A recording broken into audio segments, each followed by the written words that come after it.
యుద్ధంలో రకరకాలుంటాయి. అందులో ఒకటి సైబర్ అటాక్. ఇంతకు ముందే మాట్లాడుకున్నాం. బ్యాంకులకి సంబంధించినటువంటి డబ్బుల్ని ఆపేశారు, భారీగా ఇబ్బంది పెట్టారు.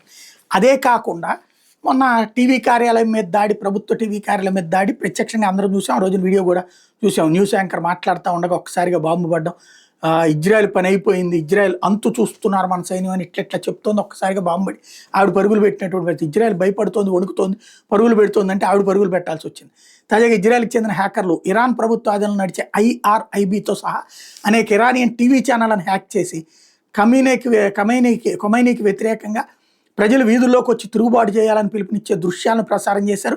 ఖొమైనీ ఇవాళ రేపు ఖచ్చితంగా లొంగిపోవడం ఖాయం, లేదంటే కనుక అతను ప్రాణాలు పోవడం ఖాయం. మీరందరూ కూడా ఆనందంగా సంబరాలు చేసుకోవాలి అనుకుంటే, మీకు నచ్చిన బట్టలు, మీకు నచ్చిన హెయిర్ స్టైల్తో బ్రతకాలనుకుంటే ఇప్పుడు బయటికి రండి అన్నటువంటి పిలుపుల్ని ఇవ్వడం ద్వారా అక్కడ ప్రజలకి తమదైనటువంటి ముద్రలు వేసే ప్రయత్నం చేశారు.